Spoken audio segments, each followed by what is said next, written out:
Good morning, you guys, and welcome back to my channel and welcome to our old house restoration. If you guys are unaware, we bought a early 1900s Victorian style home back in 2023. Now, this has been an incredibly humbling process and experience to be able to restore an old home.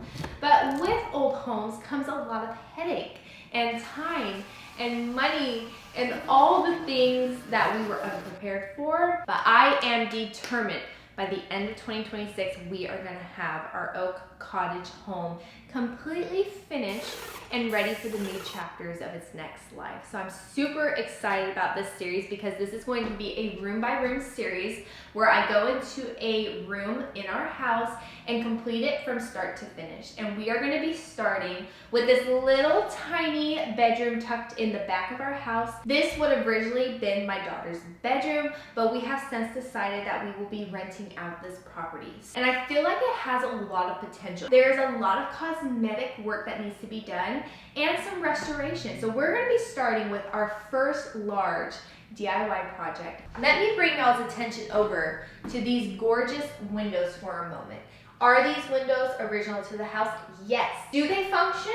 No, they do not. These have been, for one, painted shut. So you cannot open any of them, which is a huge safety concern. Second problem is that a few of the windows have broken glass. So we need to do some obvious restoring and repairing. But I do feel once these have gotten the love and attention that they deserve, they will be absolutely beautiful and they will function amazingly. Now, I've done the removal process before, but I have not installed. So that's gonna be a completely different scenario.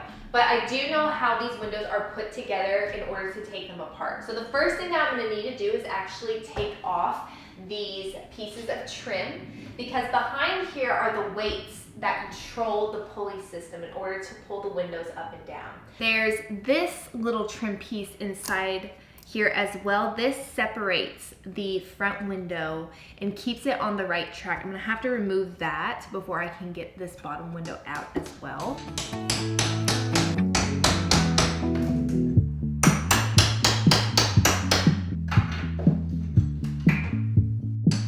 So I've taken off those two trim pieces that hold this window on its track. Normally, I would need to take off the trim and I'm still gonna need to do that because those pulley system, the ropes are usually tied onto the window and go into the wall. But this one, both of the strings are broken.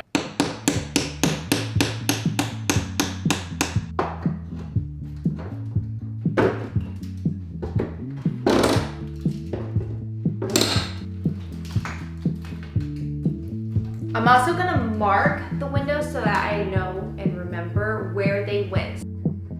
This thin piece of wood separates both the upper and lower window and prevents them from bumping into each other. However, the thin piece of wood is embedded into the window frame, and unfortunately, I cannot remove the upper window from the outside of the house. So I'm using my Dremel to remove the thin piece of wood, and we'll replace this at a later time when reinstalling our windows. After about 2 hours of tackling this window, I finally got it off. The upper window did not have the pulley system attached. So in order to keep it up, nailed the window into the frame, and then they had painted it so much that it created a seal in order to hold it up. And then on top of that, they added so much caulking. Caulking is like my nemesis. It was horrible. I'm gonna continue this process because my goal is to get all of these out so that we can start restoring.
morning, you guys. It is the next day. We are going to continue this window removal process. It is currently 10 a.m. I want to see how quickly I can get all these windows removed, and then maybe we can actually start the restoring process. So let's try to get the rest of these out pretty quickly.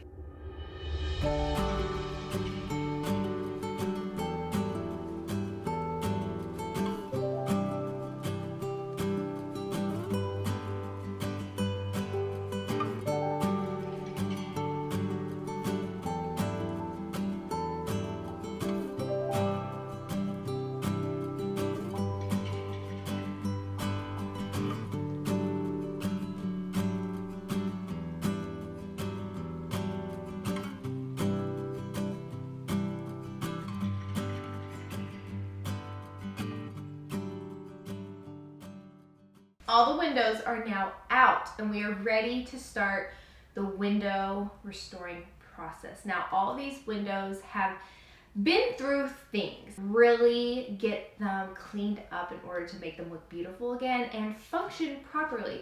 The first problem with these windows is that there's a compound called glazing that you put on the edges of the windows in order to seal them. That keeps them airtight. A lot of the glazing is chipping. So I'm also going to be on the hunt for weights because I am short about 5 window weights. This is the glazing compound that I'm going to be using. This little jar was quite expensive. It was about $30 for the whole jar. And then I also have here a scraper that I'm going to use to get all of this old glazing off.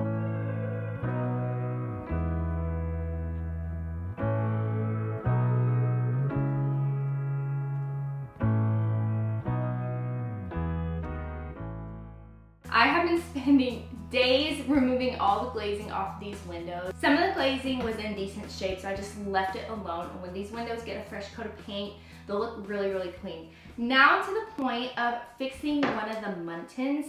The muntins are some of these thin pieces of wood that separate the window panes. And this muntin specifically is very, very thin and it broke off, and I need it there in order to put the glazing on. So I'm actually gonna glue this guy back on. So I'm using just some E6000.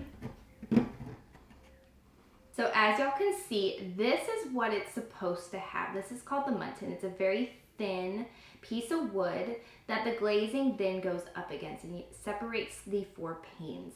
Now this one is missing its muntin. And after dissecting and looking at this a little bit, I found out that a paint stick is the exact same thickness as the muntins. Now the height is obviously going to be different, so I do need to cut this down. But it also, the length is perfect size. I'm just gonna eyeball this so you can see here it fits perfectly. And if I'm looking at how high it needs to come, luckily enough for me, there's some wood grain that I can use as a reference. It's gonna be the bottom of this wood grain. So you're practically cutting this thing in half.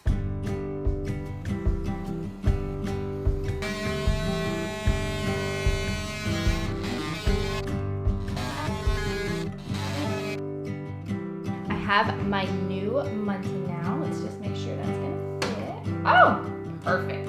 Look at that.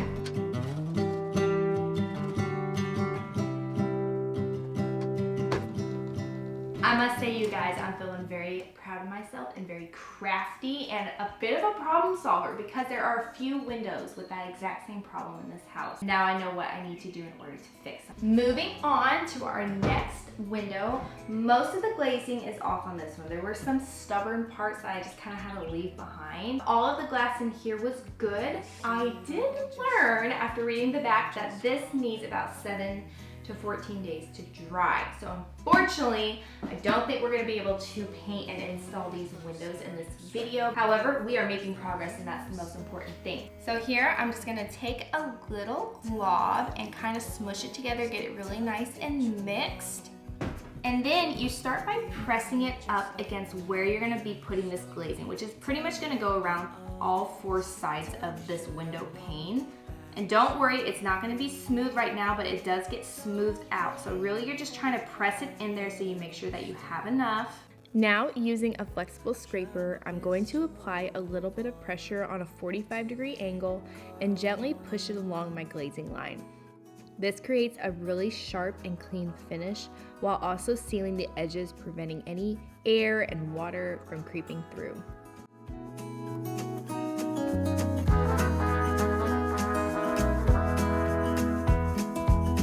They say time is a healer, just you wait and see. The problem is for me, I need an eternity. So tell me and be honest, tell me, did you know that you would be leaving me just like the winter snow? The glue has been drying for about 6 hours now, so I feel like it's nice and secure enough to go ahead and cut the glass and then glaze this window. I picked up these 12 by 16 sheets at Home Depot for around $7. Luckily enough for us, my window panes are 12 by 14, so I only need to cut this one way to shorten it up. I've cut glass before on our front door makeover, and that had a curve cut. A straight cut like this is going to be so much easier. This first piece of glass is exactly 14 inches. So I'm gonna go ahead and mark that on our glass. Now I'm gonna use my square to mark it, my handy dandy glass cutter, and just apply a little bit of pressure as I push along this Sharpie line. And then the last step is to use this ball end of my glass cutter and tap it underneath my score line, and it comes off clean. Truly, it's as simple as that, and it took me like 3 minutes to do, installing it and making sure it's a nice clean fit in the pane. A perfect fit. I have these glazing points that keep the glass in place so it doesn't move when I do the glazing. All right, let's cut another piece of glass.